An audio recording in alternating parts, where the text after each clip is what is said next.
this is Uncut News.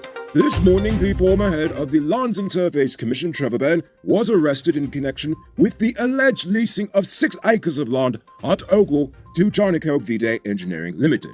Well, this land is said to be owned by Nissel. Ben is accused of having attempted to defraud the state through the transaction. Shortly after entering office last year, the PPP declared that they would be reviewing all of the land deals that APNU made since the no-confidence motion. So this apparently must be one of them. One family in Cove and John was left traumatized after their house was robbed twice in 2 days. The victims recalled that the first robbery took place on Friday at around 1:30 a.m. and the other during the wee hours of Sunday. The family was robbed of their mobile phones, 1 electronic tablet, a quantity of jewelry, all their groceries, and their life savings, which was about $150,000 in cash. But after raiding the bottom flat, they returned late Saturday night to take whatever was left in the upper flat of the People's Building. Well, this time the family were not asleep since they were scared from the night before. They actually caught one of the crooks while the other escaped. Unfortunately, this story does not have a happy ending as of yet, because the police released the man without charging him. The family also added that he threatened to kill them when he gets out. Viewers, I regret to inform you that we have lost one of our own. Yesterday, 56-year-old Conrad Thomas of Wismer-Linton died on a minibus in St. Michael, Barbados. It is suspected he had suffered from a heart attack. According to the driver, he got on the bus normally, but within minutes, Mr. Thomas started to show signs of medical distress. Seeing this, the minibus operator rushed to the hospital. Unfortunately, he didn't make it in time. Nevertheless, if the name Conrad Thomas sounds familiar to you, it's because he was a member of the Uncut News viewership, having been a regular contributor to our daily viewers poll. So, before you go to bed, why not spare a moment for Conrad Thomas? Last night, an armed security guard was robbed while on the job. He was attached to the A Chang supermarket in Lusignan. According to the police, the guard was minding his own business when the 2 men pulled up on a motorcycle with a gun already drawn and pointed at him. They took a .32 caliber Taurus pistol from him, as well as the man's blue phone, immediately before driving off. It's now time to tell you about Best Buy's car of the day. Currently on sale is this 2018 Suzuki Swift RS Sports Edition.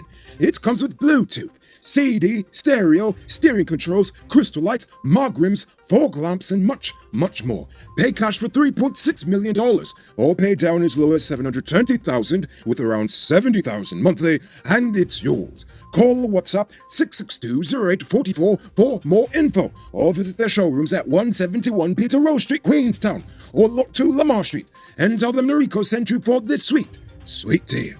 Today, the GPF fired their chaplain, Pastor Patrick Dooleychand, after his fiery opening prayer at the GPF's conference left the force with red-hot anger.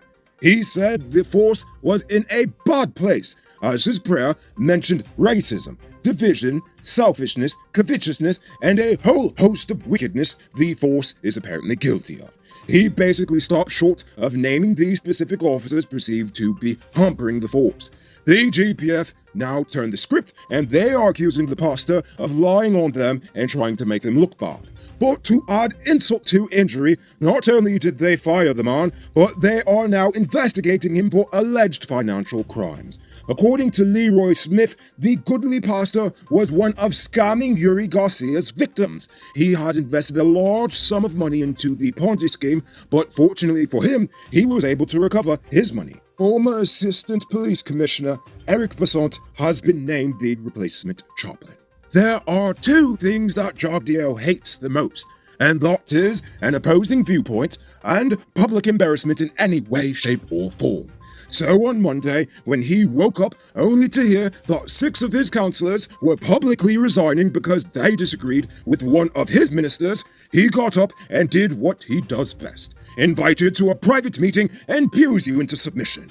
Following their meeting with the nation's de facto head of state, the 6 councillors of the Rossignol NDC withdrew their resignation. Not only did they withdraw the resignation, they also said that they have not lost any confidence in the PPP and released a joint statement. Now, the statement did not say anything really, and they said that they only have a disagreement with one particular issue in the NDC. This morning, Kaiju News again threw their credibility into question after they reprinted an article about Exxon from the satirical newspaper The Onion. The article claimed that Exxon was actually paying the courts in the United States in advance for any further environmental damage. Kaiju News said, and I quote, "At press time, reports confirmed ExxonMobil had given federal regulators a second blank check with the phrase, next offshore spill, scrawled on the memo line." End quote. The story was taken off of Kaiju's website after people brought it to their attention that the article was a joke, just like the rest of their news. You know, I'm talking about Kaiju's news, not The Onion.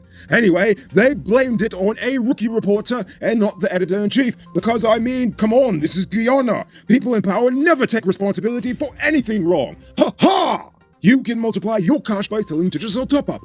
This is a legit way you can earn some extra money at your business or to supplement your existing side hustle. Become a top-up vendor quick and easy through Cellular Plus. Call them on telephone number 685-3109 for more info. It's now time for today's Run Report. Today, the nation recorded 81 new cases. There are now a total of 205 persons dead and 205 persons in the ICU. Health Ministry, you DPS again! I know this must be a typo. I assume it might just be 5 people in the ICU, but they gave us 205, so that's the number I'm going with for today. I mean, because if this is true, then that's just plain horrifying. There are now 472 persons in home isolation, and the total number of known cases in the country now stands at 8,928. So, please people, wash your hands frequently. Avoid touching your nose and mouth and mask up before you leave the house. When you do leave home, try to avoid enclosed spaces and large crowds. And remember to give 6 feet of space between you and others. Now, let's take a look at news in the region. In Brazil, businessman Ike Batista has been charged with market manipulation. According to prosecutors, he committed fraud on the Sao Paulo, Toronto, and Ireland stock exchanges. Ike used a company called the Advisor Investment to buy and sell shares in the national and international finance markets in order to manipulate the assets of legal entities.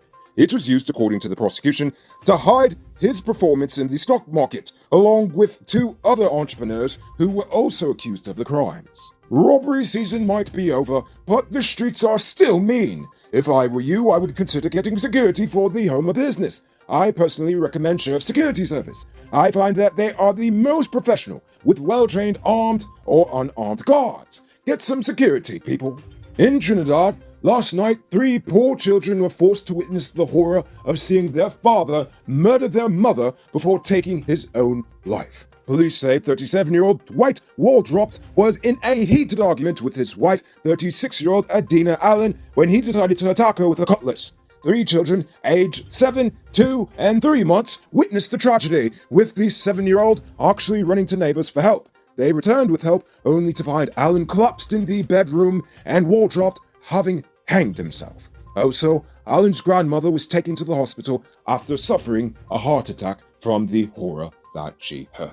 And now for our weird news story of the day. When your favorite Mexican restaurant is struggling to stay alive, what else would you do but sit in a pool of bean dip outside for 24 hours to attract diners? Well, that's what one man is doing in Los Angeles. And to drive the point home, stuntman Hunter Ray Barker is wearing a t-shirt and a mask with the Los Toros restaurant logo, which features 3 pools. And he's getting those 3 pools tattooed on his arm while he's doing the stunt. Barker says he visited the restaurant for family celebrations while growing up, so when the business started tanking due to the Rona, he couldn't just stand idly by. His idea stunned Nicholas Montano, the owner of Los Toros. At first, he thought the man was crazy, but of course, these are crazy times we live in, so the support was appreciated all the same. If you own one of the best diesel engines in the world, then the name Cummins is very familiar to you. But even the best engines need spare parts, am I right? Powered Automotive Truck Spares and Engine Parts at 1161 E.E. Eccles stocks Cummins engine parts for 6BT and 6CT engines and much more. Call or WhatsApp 697-0171 or follow Powered Automotive, Truck Spares and Engine Parts on Facebook. Moving on to our Uncut News Fuse Poll question of the day. Every day we pose a question about current events in Guyana, the region, the diaspora, and how you feel it relates to us. So, you give your responses in the comment, and we'll read the best ones in the following episode. Yesterday's question was, with the nation being just weeks away from being able to vaccinate a significant portion of the population, do you think we're finally ready to start reopening the country? Dylan Cumberbatch said, the only thing left to open are schools, and I think they should open up back the schools with a shift system. Wayne Jacobs said, Noriko, maybe, but it's definitely a good start. Gavin says, look around the country, it's already opened up fully, people not paying COVID-19 no mind.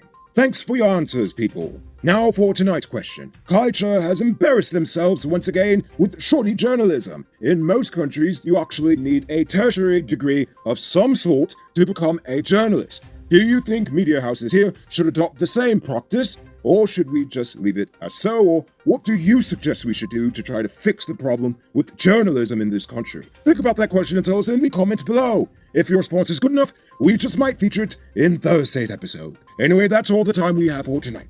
Check us out tomorrow for another. Until then, I'm Noriko Bulford saying good night, folks.